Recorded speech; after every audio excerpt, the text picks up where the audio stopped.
रोज एक नई कहानी देखने के लिए चैनल को सब्सक्राइब करें और बेल आइकन दबाना ना भूलें। सुरेखा अपनी बेटी चंदा और बेटे आयुष के साथ एक जर्जर से कच्चे मकान में रहती थी। गरीब होने के कारण वो अपने घर का खर्चा चलाने के लिए एक कपड़े की फैक्ट्री में काम किया करती थी। कम तनख्वाह होने के कारण उसका गुजारा बहुत मुश्किल से हो पा रहा था। एक शाम जब वो थकी हारी फैक्ट्री से लौटती है तो उसकी बेटी चंदा चूल्हे पर खाना बना रही होती है। चंदा बेटा, तू फिर से घर का काम करने बैठ गई। लाडो, मैंने तुझे कितनी दफा मना किया है, तू अपने कॉलेज की पढ़ाई पर ध्यान दे। ये घर का काम वाम सारा मैं खुद संभाल लूंगी, तो सुनती क्यों नहीं? ओहो माँ, अब क्या सारा दिन पढ़ती ही रहूं? वैसे भी तुम काम से थकी हारी आती हो और घर आकर सीधा फिर घर के कामों में जुट जाती हो। तुम्हें भी तो थोड़े आराम की जरूरत है कि नहीं? आप आ गई माँ, मुझे थोड़े पैसे दो ना। आज गुल्लू का जन्मदिन है तो उसे गिफ्ट देना है। पैसे? पैसे तो थोड़े बचे हैं, उसमें से तो सब्जियाँ भी लानी है। तुझे 2 दिन पहले ही तो 200 रुपए दिए थे, वो तूने खर्च कर लिए बेटा। माँ, आज की महंगाई में 2 दिन पहले दिए 200 रुपए का पूछ रही हो आप? वो तो कब के खर्च हो गए। ऐसे कैसे खर्च कर दिए? तुझे कितनी बार कहा है कि फिजूल खर्ची मत किया कर, लेकिन तू सुनता नहीं है। मैंने वो पैसे खाने पीने में नहीं उड़ाए, काम था इसीलिए खर्च हो गए। और अभी बहस मत करो, मुझे पैसे दे दो। तूने सुना नहीं माँ ने क्या कहा? अभी उनके पास पैसे नहीं है। तुम दोनों शांत हो जाओ, लड़ो मत। आयुष, दे रही हूँ पैसे। इतना कहकर सुरेखा उसे अपनी साड़ी के पल्लू से कुछ पैसे निकाल कर देती है और वो पैसे मिलते ही वो बाहर निकल पड़ता है और चंदा सुरेखा को घूरते हुए कहती है, माँ, आपने फिर से उसे पैसे दे दिए। आप हमेशा यही करती हो। आप इतनी मेहनत से ये घर चला रही हो और फिर मेरी और उस नलायक की पढ़ाई का खर्चा भी तो हो जाता है, और फिर तू इतनी चिंता क्यों करने लगती है? अच्छा ये बता, तूने मेरी दूसरी साड़ी धोने डाली है क्या? नहीं माँ, मैंने उसे बोरे में डाल दिया। पिछले 2 महीने से आपने अपने लिए एक नई साड़ी तक नहीं ली है। गिन चुन के आपके पास 3 ही साड़ियाँ हैं, जिसमें से एक को तो रफू किया हुआ है। उन्हें तीनों को आप बदल बदल कर पहनती हो। 3 तो है ना। वैसे भी साड़ी लेना कोई इतना जरूरी नहीं है, मैं हाथ मुँह धोकर आती हूँ। इस तरह सुरेखा हमेशा बात को टाल दिया करती। उसके पास सिर्फ 3 साड़ियाँ थी, जिनमें से एक तो बिल्कुल भी पहनने लायक नहीं थी। लेकिन गरीबी और फिजूल खर्ची ना करने के चलते सुरेखा अपने लिए कोई नई साड़ी नहीं ले पा रही थी। एक रोज वो राशन लेने बाजार जाती है। उसकी पड़ोसन महिमा उसे बाजार में मिल जाती है, जो नई साड़ी पहने उसके पास आती है। अरे सुरेखा, अच्छा हुआ तो यही मिल गई। बता तो जरा, ये नई साड़ी मुझ पर कैसी लग रही है? बहुत अच्छी। खुश हो अब या और तारीफ करूं? अच्छी कैसे नहीं लगेगी, पूरे 2000 की जो है राजू के पापा बड़ी दुकान से लाए हैं। 2000 की? ये तो बड़ी महंगी है। इतने में तो रोजमर्रा की पहनने वाली 4 साड़ियाँ आ जाती हैं। ओहो सुरेखा, 4 बेकार कम दाम वाली साड़ियों से बढ़िया एक साड़ी है। और पता है, महंगी साड़ियाँ चलती भी तो ज्यादा हैं। ऐसा तो कुछ भी नहीं है महिमा बहन, सस्ती साड़ी भी 4-5 महीने आराम से निकल जाती है। हाँ सही कहा। अब देखना, तू भी तो ये वाली साड़ी कितने महीनों से घिस घिस कर पहन रही है। ये तो इतनी घिस गई है कि कितनी बेजान नजर आती है। खैर, मुझे क्या ही करना। अच्छा चलती हूँ, घर पर मेहमान आए थे तो उन्हीं के लिए कुछ खाने पीने को लेने आई थी। इतना कहकर वो आगे बढ़ जाती है और सुरेखा अपनी सुकड़ी हुई बेजान साड़ी को देखकर आगे बढ़ ही रही थी कि तभी उसका पल्लू एक ठेले पर जाता है और जोर से खींचने के कारण साड़ी के पल्लू के 2 टुकड़े हो जाते हैं। आसपास के लोग उसे घूरने लगते हैं। तभी वो अपने फटे पल्लू को छुपाए घर की ओर बढ़ने लगती है। घर आकर उस फटे पल्लू पर वो रफू करती है। तभी आयुष एक नया फोन लेकर घर आता है और अपनी माँ को दिखाते हुए कहता है, माँ ये देखो, मेरा नया और पहला फोन मुझे मेरे कॉलेज के एक दोस्त ने गिफ्ट किया। उपहार में दिया? इतना महंगा फोन? पर तेरा जन्मदिन तो कब का चला गया। ओहो माँ, जब दोस्त अमीर हो ना तो उपहार देने के लिए कोई खास दिन नहीं देखते। कॉलेज में सबके पास फोन है और मेरे पास नहीं, इसीलिए उसने मुझे दिया। और तू गधों की तरह ले आया, वापस कर क्या? इतनी महंगी चीज नहीं ले सकते हम। जानता नहीं है? हाँ बेटा, कुछ दिन में जब मेरी तनख्वाह मिल जाएगी तो मैं दिला दूंगी। जा इसे वापस कर दे। पिछले महीने भी आपने यही बोला था, लेकिन अब तक मेरे पास फोन नहीं है। काश पापा हमें छोड़कर ना जाते और ना ही हम इतनी गरीबी में जीते। आयुष, मुंह खोलने से पहले एक बार सोच लिया कर। माँ हमारे लिए इस उम्र में भी गरीबी में कमा रही है, तुझे और मुझे पढ़ा रही है। तुझे किसी चीज की कदर नहीं है। तेरे फोन के लिए वो कितने महीने से पैसे जोड़ रही है पता भी है? इस चक्कर में उन्होंने अपने लिए एक नई साड़ी तक नहीं ली। दीदी, मुझे ये सब समझ नहीं आता। मैं बस इतना जानता हूँ कि फोन ना होने के चक्कर में मुझे मेरे दोस्तों के सामने शर्मिंदा होना पड़ता है। लेकिन अब नहीं होना पड़ेगा। कुछ ही दिनों में मैं तेरा फोन ले आऊंगी। अभी चेहरा सही कर ले और ये फोन वापस करा। आयुष वहाँ से चला जाता है और सुरेखा आयुष की बातों से निराश होकर नम आंखों से फिर से अपनी साड़ी रफू करने लगती है। समय बीतता है और अगले महीने तनख्वाह मिलने पर सुरेखा आयुष को नया फोन लाकर देती है, जिसे देखकर उसकी खुशी का ठिकाना नहीं रहता। शाम के समय सुरेखा काम से लौट रही थी तो उसके घर के बाहर सभी पड़ोसने साड़ी वाले को रोककर साड़ियाँ पसंद कर रही थी। तभी महिमा की नजर सुरेखा पर पड़ती है। लो, अभी सुरेखा भी आ गई। आजा, हम सब साड़ियाँ पसंद कर रही थी, तू भी देख ले, तुझे कोई पसंद हो तो। नहीं, तुम लोग ही ले लो, वो मैं जरा थक गई हूँ तो। अरे बहनिया, तनी देख तो ले। वैसे भी साड़ी वाला देखने का कोनो पैसा नहीं लेता। हाँ बहन जी, आइए देख लीजिए साड़ी। एक से एक बढ़िया डिजाइन की साड़ी है मेरे पास। अरे भैया, जब लेनी ही नहीं है तो देखकर क्या करूँगी? आप इन सबको दिखाइए, मैं चलती हूँ। इतना कहकर वो घर के अंदर चली जाती है। कुछ देर में जब चंदा हाथ में मिठाई का डब्बा और बैग लिए आती है तो आते ही वो अपनी माँ को उसकी नौकरी लगने की खुशखबरी देती है। माँ माँ माँ, मैं इंटरव्यू में सेलेक्ट हो गई। अब घर का खर्च चलाने में मैं आपकी मदद करूँगी। मुझे तुझ पर गर्व है मेरी बच्ची। लेकिन अब चंदा की माँ फटी हुई रफू की हुई साड़ियाँ नहीं पहनेगी। मैं अपने पहले महीने की सैलरी एडवांस लेकर आपके लिए साड़ी लाई हूँ। इतना कहकर वो अपने बैग से एक सुंदर सी चमकती हुई साड़ी निकालती है। उसी वक्त आयुष भी हाथ में गिफ्ट लिए हुए घर लौटता है और अपनी माँ को देती हुई कहता है, माँ देखो मैं क्या लाया। अब तेरे किस दोस्त ने गिफ्ट दे दिया? ये किसी दोस्त ने नहीं दिया, बल्कि मैंने पैसे बचाकर माँ के लिए 2 साड़ियाँ ली हैं। तू भी माँ के लिए साड़ियाँ लाया है? मैंने भी माँ के लिए साड़ी खरीदी है। इस गरीब माँ की खुशी का तो आज कोई ठिकाना ही नहीं है। ओहो माँ, रो क्यों रही हो? चलो जल्दी से साड़ी पहन कर दिखाओ। हाँ माँ। सुरेखा वो साड़ियाँ लेकर कमरे में जाती है और कुछ ही देर में नई चमकती हुई साड़ी पहनकर बाहर आती है और दोनों अपनी माँ को नई साड़ी में देखकर बहुत खुश होते हैं। देखो माँ, आप नई साड़ी में कितनी प्यारी लग रही हो। गरीब माँ की ये नई साड़ियाँ मेरे लिए बड़ी कीमती है। इन साड़ियों को मैं हमेशा संभाल कर रखूंगी मेरे बच्चों। ये सब बोलते हुए उसकी आंखों से आंसू बहने लगते हैं। तभी चंदा और आयुष अपनी माँ के गले लग जाते हैं। सिया आजकल की ऐसी मॉडर्न लड़की थी जो हर वक्त मेकअप करके अपनी सेल्फी लेने में बिजी रहती थी। वो कहीं भी जाए, कुछ भी खाए तो सबसे पहले स्नैप से फोटो क्लिक करके उसे स्नैपचैट और बाकी के मीडिया प्लेटफॉर्म्स पर डाला करती थी। ऐसे ही एक दिन वो स्नैपचैट से अपनी सुंदर सुंदर सेल्फी लेकर स्नैप पर पोस्ट कर रही थी। तभी अबीर नाम का एक लड़का उसकी स्नैप स्टोरी देखकर उसे मैसेज करता है, You are so beautiful, looking like a princess. Siya ये मैसेज देखकर उसे रिप्लाई में थैंक्स कहती है। तभी वो लड़का एक और मैसेज भेजता है, क्या हम बात कर सकते हैं? If you want. अभी हम क्या कर रहे हैं? वैसे एक बात कहूँ, मैंने तुम्हें काफी टाइम पहले रिक्वेस्ट भेजी थी, वो तुमने एक्सेप्ट नहीं की। फिर मैंने मैसेज भी किया, बट तुमने कभी सीन ही नहीं किया।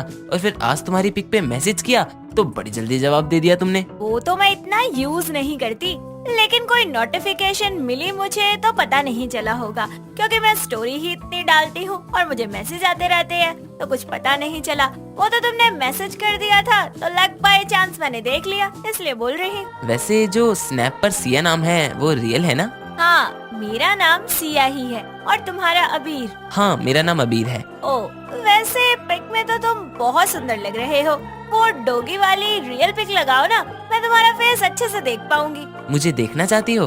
Of course. वैसे कहाँ रहती हो? दिल्ली में, और तुम? मैं भी दिल्ली में रहता हूँ। अब तुम मुझे देखना चाहती हो तो मुझसे मिलने आना पड़ेगा।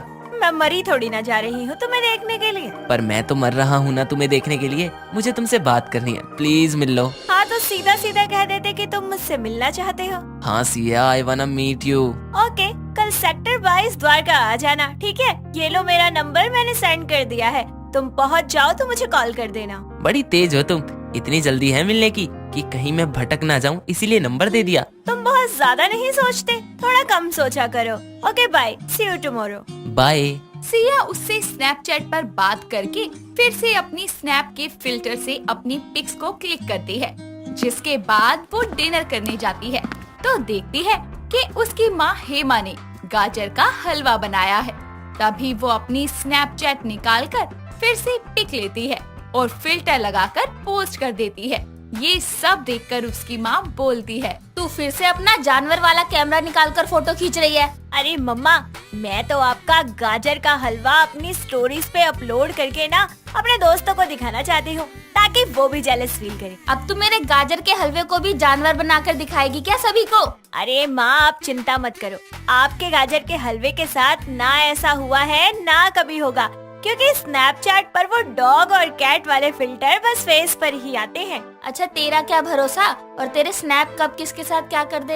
अरे बहुत अच्छा, बहुत ज्यादा टेस्टी हलवा बनाया है आपने। अच्छा, जब मैंने इतना बोल ही दिया है, इतनी तारीफ कर ही दी है, तो मेरे साथ एक सेल्फी ले लो प्लीज।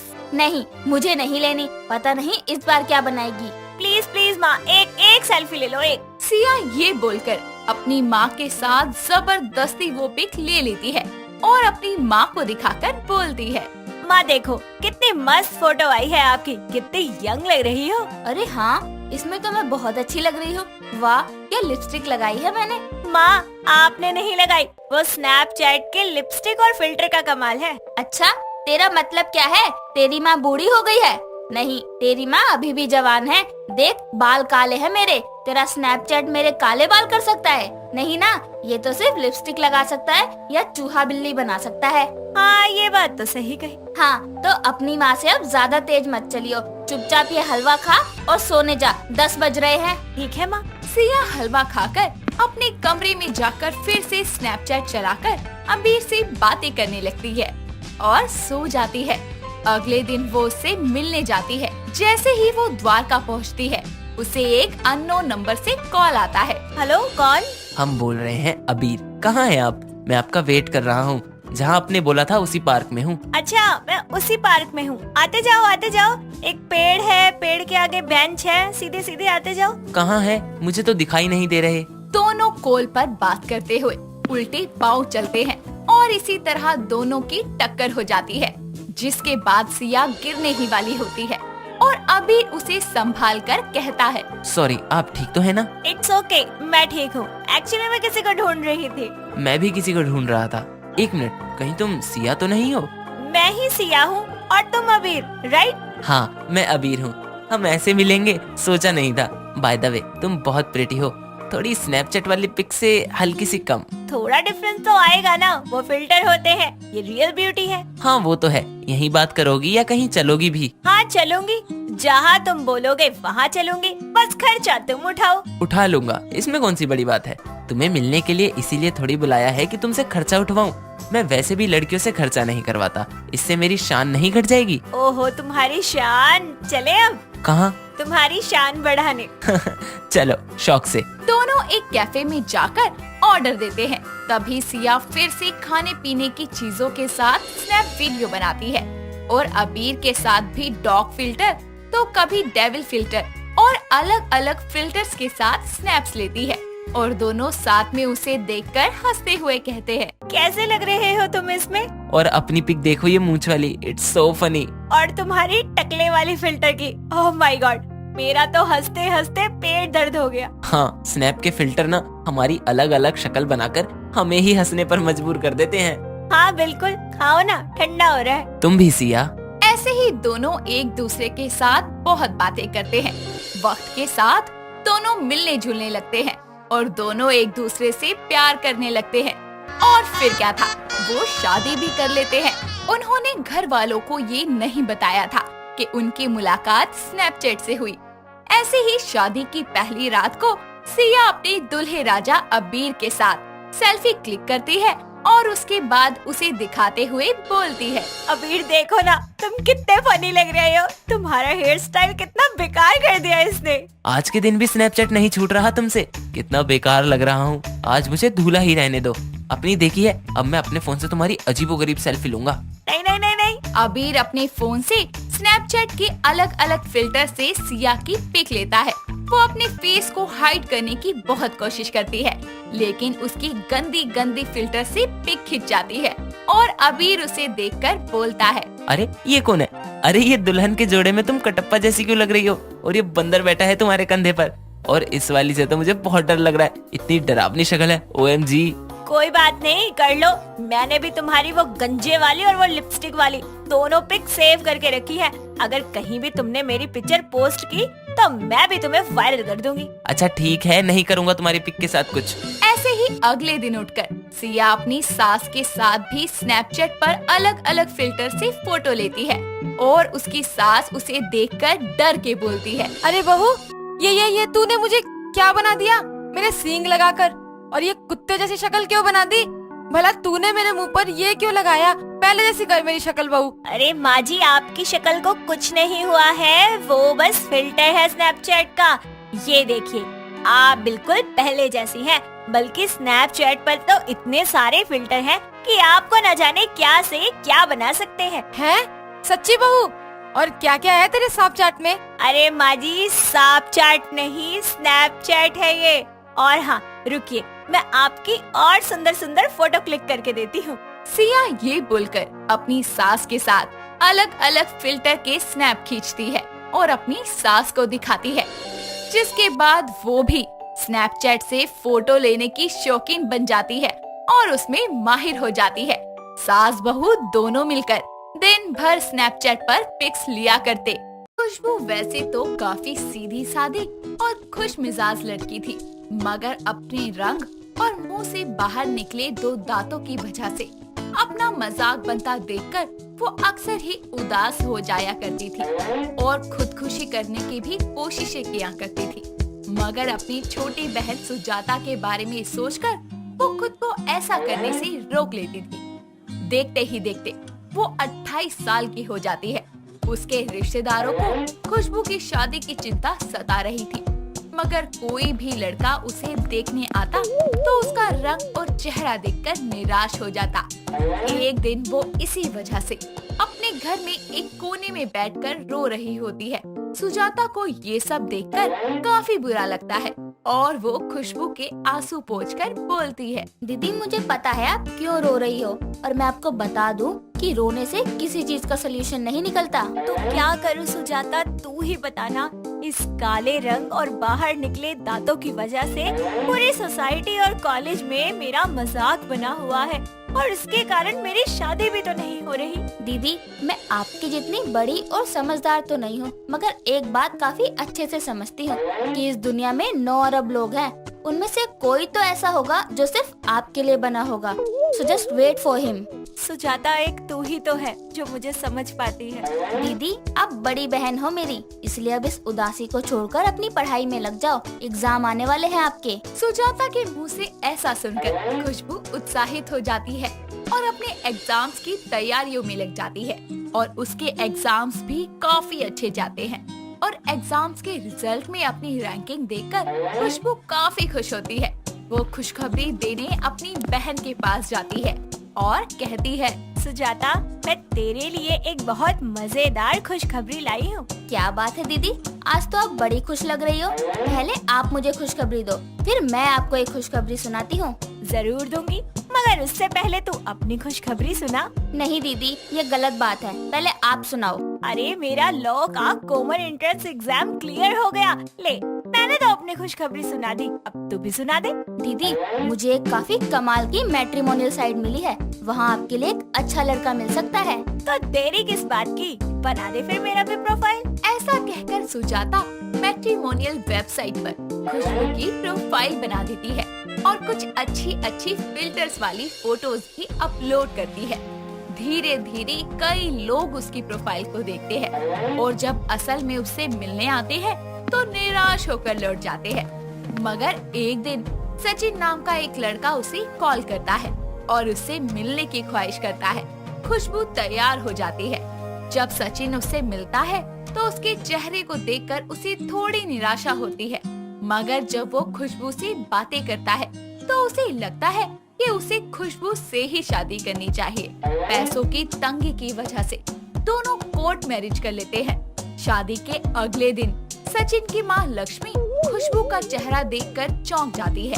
अरे वो नाच पिटे, ये किसे प्यार लाया? क्या हो गया माँ? ना इसकी शक्ल सूरत है, ना कोई रंग रूप। माँ, आजकल के जमाने में ये रंग रूप और जात पात कौन देखता है? जात पात तो चल जाता, जरा खुद ही देख इस शक्ल को, कैसा जला हुआ भटूरे जैसा चेहरा लगता है इसका, और फावड़े जैसे दांत। माँ, आप उसे ऐसा नहीं कह सकती, वो मेरी पत्नी है। सचिन, ये मत भूल कि मैं तेरी माँ हूँ और तूने इस लड़की से शादी करके पूरे खानदान में मेरी नाक कटवा दी। माँ, जो भी हो वो मेरी पसंद है। अपनी बात पूरी करके सचिन वहाँ से चला जाता है, मगर खुशबू एक कोने में खड़ी होकर ये सब सुन लेती है और चुपचाप अपने कमरे में जाकर रोने लगती है। खुशबू के रोने की आवाज सुनकर सचिन जल्दी से भागता हुआ कमरे में जाता है और खुशबू को चुप करवाता है और उसे बड़े प्यार से बोलता है, खुशबू, अपना ये रोना धोना बंद करो। तुम ऐसे लोगों की बात सुनकर खुद को डिमोटिवेट क्यों कर लेती हो? क्या करूं सचिन, मैं खुद को रोने से रोक ही नहीं पाती। पता नहीं भगवान ने मेरे साथ ये नाइंसाफी क्यों की। भगवान जो भी करता है सब अच्छे के लिए ही करता है। तुम भगवान पर भरोसा रखो और मजाक उड़ाने वाले लोगों को जवाब देना सीखो। मैं बहुत कमजोर हूँ, मैं किसी को जवाब नहीं दे सकती। वो तुम्हारे ऊपर है। तुम्हें लोगों को जवाब देकर सबक सिखाना है और एक चैन की जिंदगी जीनी है, या फिर अपनी जिंदगी के हर दिन लोगों के ताने सुनकर घुट घुट के गुजारने हैं। मैं यूँ रोज रोज घुट घुट कर नहीं जी सकती। तो खुशबू, फैसला अब तुम्हारे हाथ में है। मैंने सोच लिया है कि अब मैं हर उस इंसान को सबक सिखाऊंगी जो मेरे रंग और मेरे दांतों का मजाक उड़ाता है। सचिन किसी तरह उसे समझा बुझाकर चुप करवा देता है और अपनी बातों से मोटिवेट करता है, जिसके बाद खुशबू अपने नए कोर्स की पढ़ाई में लग जाती है और अब उसे लोगों की बातों से कोई फर्क नहीं पड़ता था। फिर एक दिन कॉलेज के एक फंक्शन में जब वो स्पीच दे रही होती है, तभी कुछ छिछोरे उसे काली कलोटी जैसे नामों से चिढ़ाते हैं। स्पीच खत्म होने के बाद खुशबू बड़े ही गुस्से से उन लड़कों के पास जाती है और उनमें से एक का कॉलर पकड़कर बोलती है, हाँ भाई, क्या प्रॉब्लम है तुझे मेरे काले होने से? खुशबू का गुस्सा देखकर लड़के काफी डर जाते हैं और डरते हुए एक लड़का बोलता है, मेरे को कोई प्रॉब्लम नहीं है। प्रॉब्लम होगी तभी तो तू मेरी स्पीच के बीच में चिल्ला रहा था। मैं नहीं था वो। झूठ मत बोल। ऐसा कहकर खुशबू उस छिछोरे लड़के को एक जोरदार तमाचा मारती है। लड़के को चाटा पड़ने के बाद काफी सारी भीड़ वहाँ इकट्ठा हो जाती है और फिर खुशबू पुलिस को कॉल कर देती है, जो कि उस लड़के को अपनी गिरफ्त में ले लेती है और फिर से स्टेज पर जाकर वो स्पीच देने लगती है। दोस्तों, साथियों, आप सबने देखा कि कैसे कुछ छिछोरे लड़कों ने मुझे परेशान किया, मेरे रंग और मेरे दांतों का मजाक बनाया। मैं आप सब लोगों को बताना चाहती हूँ कि पिछले 2 साल से मैं कुछ ऐसे ही लोगों की बातों को सह रही थी, लेकिन अब उसकी हद पार हो चुकी है और मैंने अब अपने लिए आवाज उठाना भी सीख लिया है। आप सभी जानते हैं कि हमारे देश में कितने प्रकार के लोग हैं जिन्हें विभिन्न प्रकार की समस्याएं हैं और वो उन समस्याओं के साथ ही अपनी जिंदगी बिता रहे हैं। लेकिन कई बार ऐसे लोगों की वजह से वो डिप्रेशन में इतना ज्यादा चले जाते हैं कि वो आत्महत्या जैसे घातक कदम भी उठा लेते। किसी को भी हमारे साथ ऐसा करने का कोई अधिकार नहीं है। यदि कोई आपके साथ ऐसा करता है तो आप उसके खिलाफ लीगल एक्शन ले सकती हैं। उन्हें कम से कम 10 साल की जेल करवा सकती हैं। आमतौर पर गांव से आई लड़कियां जो कि शहर में कुछ काम करने आती हैं, उन्हीं के साथ ज्यादातर ऐसा होता है। तो ध्यान रखिए कि आप अकेली नहीं हैं। आप अपनी आवाज को आगे लाइए। हम सब मिलकर इस समस्या को खत्म कर सकते हैं। ये भाषण सुनने के बाद खुशबू का भाषण अखबार में छपता है और कई सारे टीवी चैनल पर भी उसका इंटरव्यू दिखाया जाता है। कुछ दिनों बाद राज्य के मुख्यमंत्री द्वारा खुशबू को महिला विभाग में एक पद प्रदान किया जाता है और उसे सम्मानित भी किया जाता है। दोस्तों, अगर आपको ये कहानी पसंद आई तो इसे लाइक करें, शेयर करें और कमेंट करके बताएं कि कहानी में आपको सबसे अच्छा क्या लगा।